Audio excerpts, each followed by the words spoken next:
Hello everyone, কেমন আছো তোমরা সবাই? আশা করছি ভালো আছো। আমিও অনেক ভালো আছি।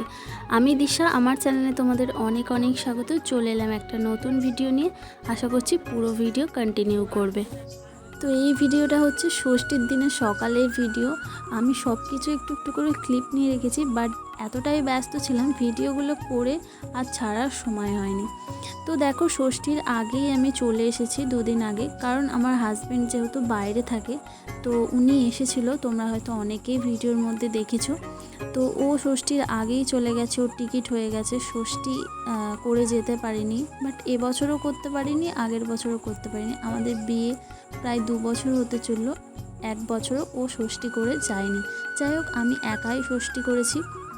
তো এদিকে দেখো, সকালবেলায় আমি এদিকে ব্রাশ করছিলাম।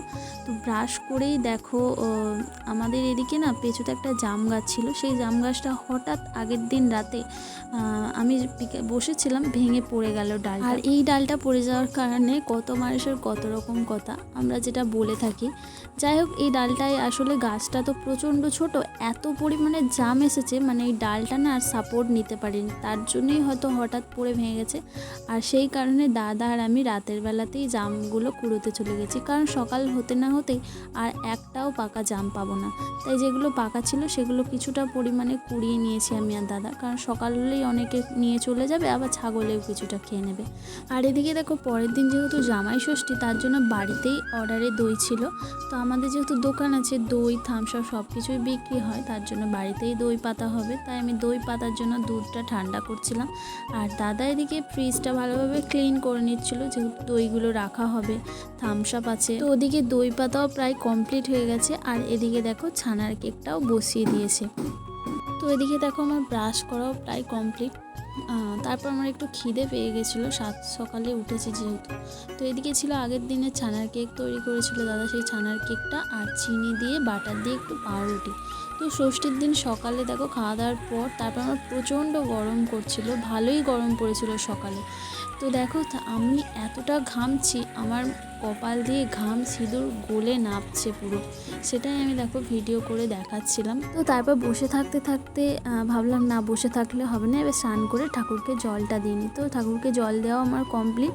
তারপর মা ওদিকে পুজো দিতে গেছে, আর আমি এদিকে টিফিনটা বানিয়ে নিচ্ছি। টিফিনে ছিল লুচি আর কুমড়োর তরকারি। তো বৌদিও ষষ্ঠী করতে যাবে, তাই বৌদি আমরা সবাই মিলে টিফিনটা সেরে নিলাম। আমি যেহেতু এসছি, মা দাদা অনেক কিছু রান্না করার কথা বলছিল। আমি বললাম কিচ্ছু করতে হবে না, যেদিন তোদের জামাই আসবে সেদিন ষষ্ঠীতে অনেক কিছু করে খাওয়াস। আর ও তো আসলে অনেক কিছু মেনু হয়ই, তার জন্য না। আর যেহেতু আমি আজকে একা খাবো, তার জন্য আমি বললাম কিচ্ছু রান্না করতে হবে না। মায়েরও উপোস, দিদারও উপোস, দাদা বৌদিও চলে যাচ্ছে ষষ্ঠী করতে। আমার আর দাদুর জন্য বেশি কিছু রান্না না করলেও হবে, আর আমার অত কিছু ভালো লাগে না, তাই দাদা মাটন এনে দিয়েছিল। তো তারপর আমি মাকে বললাম, তুমি আজকে ফুল রেস্ট নাও, মাটনটা আমি আজকে রান্না করছি। তো এদিকে দাদু আর আমি খাবো, দাদুর আর আমার জন্যই রান্না করছিলাম। তো আমার দেখো, আলুটা ভাজা প্রায় কমপ্লিট হয়ে গেছে, আর মশলাটাও আমি কষিয়ে নিচ্ছি। আর আমি না আলুটা আর মাটনটা একটু আগেই একটা সিটি দিয়ে নিয়েছিলাম, আর জলটাও আমি রেখে দিয়েছিলাম। তো কষানোর পর সেই প্রেশার কুকারে জলটা দিয়ে আর সেই মাংস আলুগুলো দিয়ে না ফুটিয়ে নেবো। আমার না মাটনের প্রেশার কুকারের ঝোল খেতে খুব ভালো লাগে, তোমাদের কার কার ভালো লাগে বলো তো। তো তার জন্য দেখো, আমি জলটা আগেই রেখে দিয়েছি, সেদ্ধ জলটা। তো আমার রান্না প্রায় কমপ্লিট, দেখো মাংসর কষানো হয়ে গেছে। তো প্রেশার কুকারে আমি দিয়ে দিয়েছি, তো 3টে সিটি দিয়ে নামিয়ে নেব। তো তারপর দেখো, রান্না আমার কমপ্লিট, আমি খেতে বসে পড়েছি। তো এই ছিল আজকের আমার জামাই ষষ্ঠীর ব্লগ।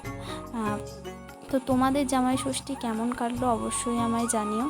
আর আমার ভিডিওটা যদি তোমাদের ভালো লেগে থাকে, অবশ্যই একটা লাইক, কমেন্ট, শেয়ার করো, আর আমার চ্যানেলটা সাবস্ক্রাইব করে যেও।